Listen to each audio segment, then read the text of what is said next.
Halo Sobat Nime yang Valentinnya diem-diem baik. Waduh. Yang ditunggu di bulan Valentin ini adalah video-video baru yang bakal rilis di Twitter.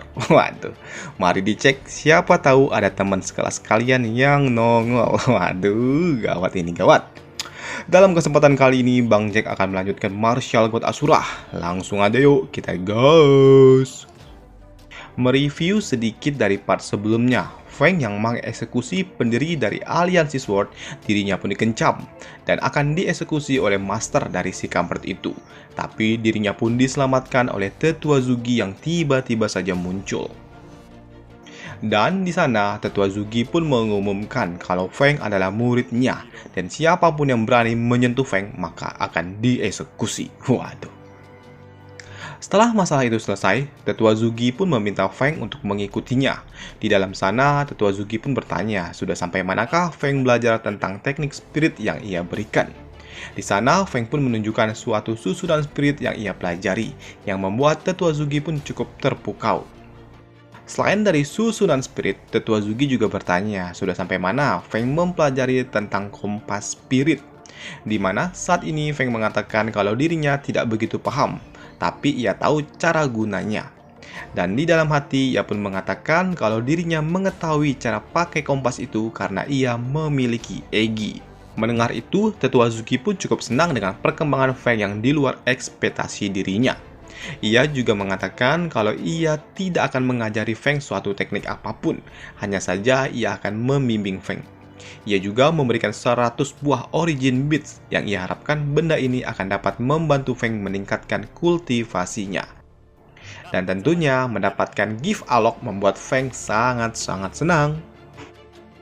Selain itu, Tetua Zugi juga mengatakan kalau Feng selalu saja membuat onar. Tapi dirinya mengatakan kalau ia akan melindungi Feng, termasuk pertarungan yang akan Feng hadapi di masa depan, yaitu pertarungan dengan Gong Duyun. Hingga sore hari pun tiba, mereka pun terus-terusan saling bergurau dan bercerita. Di sini Feng pun mulai sedikit-sedikit menyinggung tentang Word Spirit, di mana dirinya pun mencari tahu informasi tentang Word Spirit, karena tujuan utamanya adalah ingin mencari tahu bagaimana cara menyelamatkan Egi, tanpa memberitahu kalau dirinya telah menjalin kontrak dengan Word Spirit. Ia yang menceritakan tentang situasi Egi yang menghilang, ia pun mendapatkan suatu jawaban yang tidak menyenangkan karena Tetua Zugi memberitahu kalau World Spirit itu mungkin saja kelelahan dan membutuhkan waktu untuk kembali pulih. Namun waktu yang dibutuhkan itu tidaklah singkat, bisa 10 tahun, 20 tahun, bahkan lebih dari 100 tahun. Di sini, Feng pun bertanya dengan sangat hati-hati, karena dirinya tidak ingin Tetua Zugi tahu kalau dirinya telah menjalin kontrak dengan World Spirit, yaitu Egi. Karena Feng begitu intens bertanya tentang World Spirit membuat Tetua Zugi pun curiga, apakah Feng telah menjalin kontrak. Tapi Feng pun mengatakan kalau dirinya cumanlah kepo. Pada dasarnya, Tetua Zugi sendiri juga tidak sanggup menjalin kontrak dengan World Spirit karena tidak ada spirit yang mau melayaninya. Di sini Feng pun kembali bertanya, apakah tidak ada cara agar waktu cooldown itu dapat berkurang dengan sangat cepat. Tetua Zugi pun sempat berpikir sejenak dan mengatakan kalau hanya ada satu cara, yaitu dengan buah ajaib yang hanya tumbuh di kota Roh. Feng yang menemukan sececah harapan, dirinya pun sangat bersemangat dan bertanya-tanya bagaimana caranya agar dirinya dapat mendapatkan buah itu dan berapa harga dari buah itu. Tapi Tetua Zugi pun mengatakan kalau buah itu tidak dapat dibeli. Ia juga memberikan suatu fakta kalau buah itu hanya akan tumbuh di kota Roh, walaupun tidak menutup kemungkinan buah itu dapat tumbuh di kota lainnya juga. Karena Feng begitu tertarik dengan buah itu, dirinya pun menganggap kalau kultivasi Feng saat ini telah cukup untuk mengikuti suatu persyaratan. Dirinya juga mengatakan kalau Feng sudah cukup kuat untuk mengikuti ujian untuk mendapatkan jubah putih. Feng yang sudah tahu dan berpura-pura tidak tahu, ia pun bertanya, jubah apa itu, Master? Tetua Zugi pun menjelaskan kalau jubah itu adalah simbol dari World Spiritis, di mana ada 3 lapisan warna dari putih, abu-abu, dan biru. Dan setiap warna membedakan level dari penggunanya. Ia juga yakin dengan kekuatan Feng saat ini tidak sulitlah bagi Feng untuk mendapatkan jubah putih. Di sini Tetua Zugi juga menjelaskan kalau dibandingkan dengan jubah putih, jubah abu-abu itu jauh lebih sulit. Dan di kota Asura hanya ada 2 orang yang dapat menggunakan jubah abu-abu, yaitu murid nomor 1 dari Ling Yun dan orang satu lagi yang berasal dari istana Qilin. Dan jubah biru hanya akan dianggap sebagai legenda. Feng yang mendengar itu, dirinya pun menganggap kalau Tetua Zugi sepertinya tidak tahu kalau ada jubah ungu dan jubah emas yang jauh lebih kuat di atas itu semua. Tetua Zugi juga memberitahu kalau di kota roh itu didominasi oleh Guild World Spirit dan ada juga klan, yaitu klan Jie, yang memang anggotanya pun terlahir memiliki kekuatan roh. Di sini, Feng pun tidak menduga kalau ternyata di luar sana banyak sekali kultivator yang jauh lebih kuat dan lebih kuat lagi.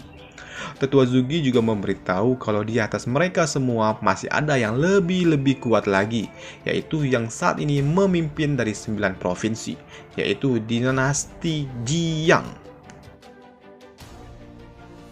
Tetua Zugi juga menjelaskan kalau di dalam dinasti Jiang memiliki kekuatan khusus dari garis keturunan yang sangat spesial, yang membuat mereka lebih kuat daripada orang-orang biasa, yang membuat mereka memiliki kekuatan tempur yang sangat-sangat luar biasa, dan hal itulah yang membuat mereka memimpin dan dapat bertahan hingga waktu yang sangat-sangat lama.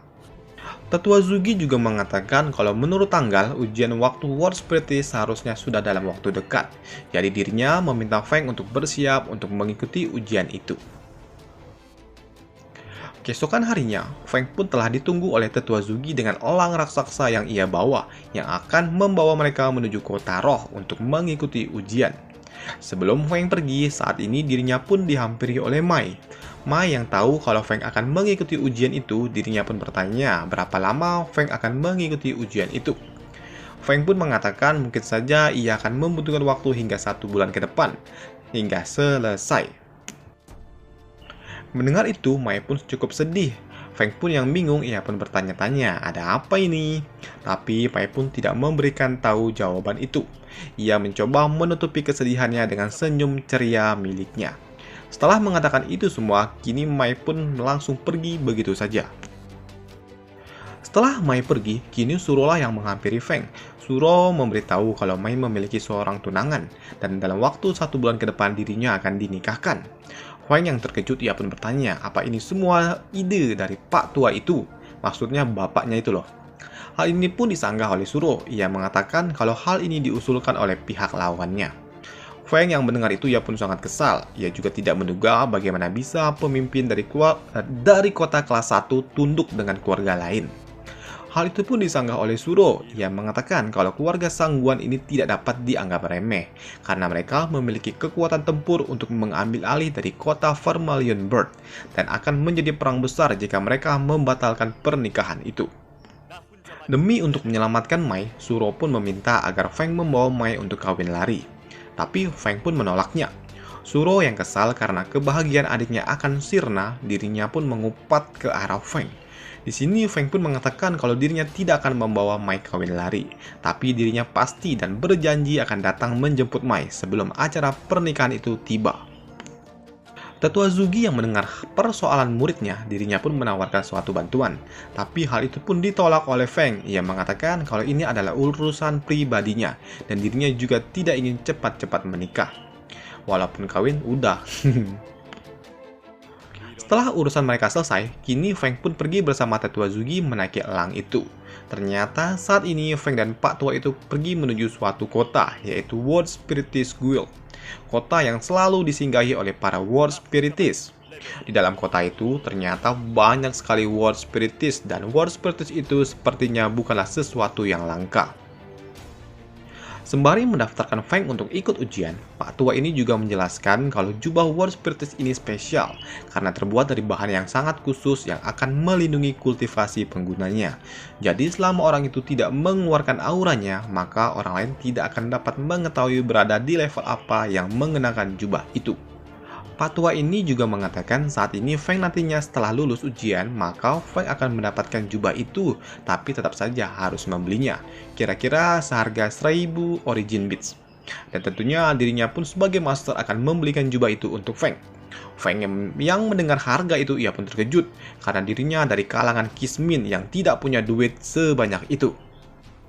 Feng yang saat ini memiliki jubah abu-abu yang ia pungut dari makam White Tiger, dirinya pun bertanya berapa harganya jika ia menjual jubah abu-abu.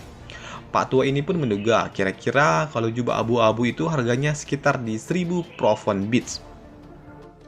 Feng yang mendengar itu matanya pun langsung berbinar-binar. Ia berpikir kalau dijual jubah ini bakal dapat beli iPhone. Enggak. Tapi harapan Feng pun langsung sirna ketika Pak tua ini mengatakan kalau harga itu sangat mahal dan mungkin saja orang-orang akan bertarung mati-matian hanya untuk mendapatkan jubah itu daripada harus membelinya. Feng di sini kembali berpikir keras bagaimana mungkin gadis yang ia temui beberapa waktu lalu usianya yang masih sangat muda sudah dapat menjadi World Spiritist abu-abu. Dan mungkin saja jika tanpa bantuan Egi ia anggap bahwa dirinya pasti akan kelelahan atau bahkan kalah dalam pertarungan itu. Pak tua ini kembali menjelaskan kalau ujian kali ini yang akan dilalui Feng ada 2 tahap. Jika Feng berhasil lulus di ujian pertama, maka Feng akan mendapatkan jubah putih secara gratis. Jika Feng lulus di ujian kedua, maka Feng akan mendapatkan suatu hadiah yang sangat bagus.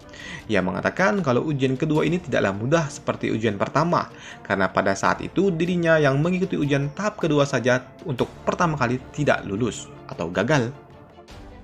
Mereka yang masih berbincang satu sama lain tiba-tiba mendengar kalau ada seseorang yang memanggilnya, dan orang itu adalah Pak tua kampret ini. Pak tua kampret ini yang mendapatkan kabar kalau Tetua Zugi melayani sekte kecil seperti sekte Asur Dragon membuatnya pun bertanya-tanya bagaimana mungkin World Spiritist mau melayani sekte kecil. Dan yang membagongkan, murid dari Pak tua kampret ini pun merendahkan Tetua Zugi. Ia mengatakan mungkin saja Tetua Zugi sudah semakin tumpul, maka dari itu dirinya mau melayani sekte kecil. Feng yang mendengar gurunya direndahkan, dirinya pun kesal dan mengumpat dan akan mengeksekusi si kampret itu. Melihat Feng yang galak bak ayam jago, waduh, Pak tua kampret ini pun bertanya dapat dari manakah si bocil kampret yang sangong itu. Tetua Zugi yang mendengar muridnya dilecehkan, ia pun marah dan kesal. Ia mengatakan untuk berhati-hati dalam berbicara.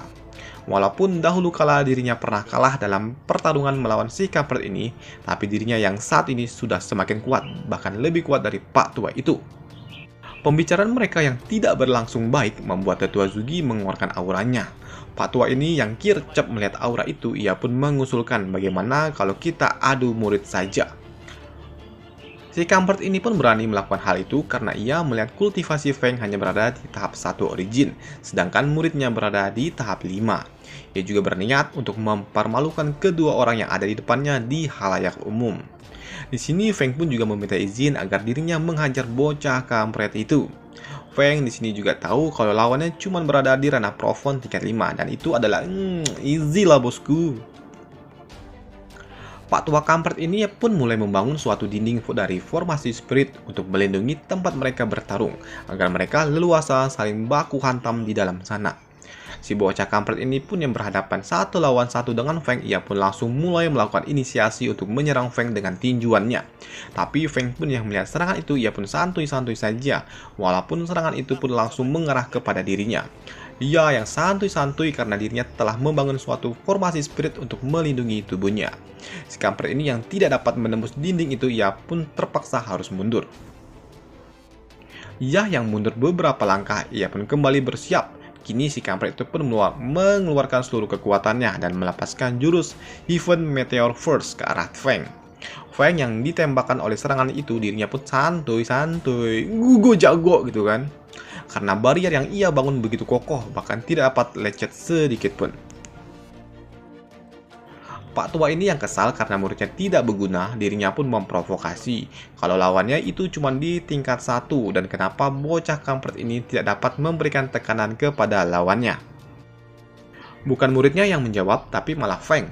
Ia memprovokasi Pak tua itu yang membuat Pak tua ini pun naik pitam. Kini Feng pun menyiapkan sesuatu di tangannya dan melepaskannya ke arah lawannya. Melihat Feng bersiap untuk menyerang dirinya, ia pun langsung membangun suatu susunan spirit dan ia yakin kalau serangan itu tidak dapat menembusnya. Serangan itu memang tidak dapat menembusnya, tapi menimbulkan suatu retakan. Tapi Feng pun tidak diam saja, dirinya pun langsung menyiapkan serangan lainnya dan melepaskan beberapa anak panah secara bersamaan ke arah si kampret itu. Mendapatkan serangan dari Feng, si kampret ini pun kelelahan dan kewalahan karena dirinya harus tertekan dengan serangan bertubi-tubi yang dilepaskan. Si kampret ini yang terdesak, ia pun meminta bantuan dari masternya, yang membuat Pak Tua kampret ini melakukan tindakan untuk menyerang Tetua Zugi. Sesaat serangan Pak Tua ini sebelum mengenai Tetua Zugi, tangannya pun langsung ditahan dan dihempaskannya begitu saja. Pak Tua ini pun yang menyentuh tangan dari Tetua Zugi, dirinya pun baru tahu dan baru sadar kalau kultivasi Tetua Zugi telah berada di ranah Profon tingkat 6. Si kampret ini pun tidak menduga dan bagaimana mungkin karena dirinya yang melayani sekte kelas atas hanya berada di ranah Profon tingkat 5 dan bagaimana Tetua Zugi yang melayani sekte kelas rendah berada di ranah Profon tingkat 6. Feng yang ingin mengeksekusi lawannya, dirinya pun dihentikan oleh Tetua Zugi. Sebelum meninggalkan lawannya, Feng pun memberikan suatu hadiah perpisahan yang membekas di wajah dari si kampret itu. Setelah itu, kini mereka pun melanjutkan perjalanan. Dan disinilah Feng ditinggalkan di dalam Guild World Spirit, karena memang dirinya tidak diizinkan untuk masuk, karena yang di dalam sana hanyalah para murid yang akan mengikuti ujian saja yang dapat memasukinya. Di dalam sana ternyata banyak sekali murid-murid dari berbagai macam sekte yang akan mengikuti ujian. Tapi di dalam sana hanya ada dua kubu yang sepertinya tidak akur satu sama lain.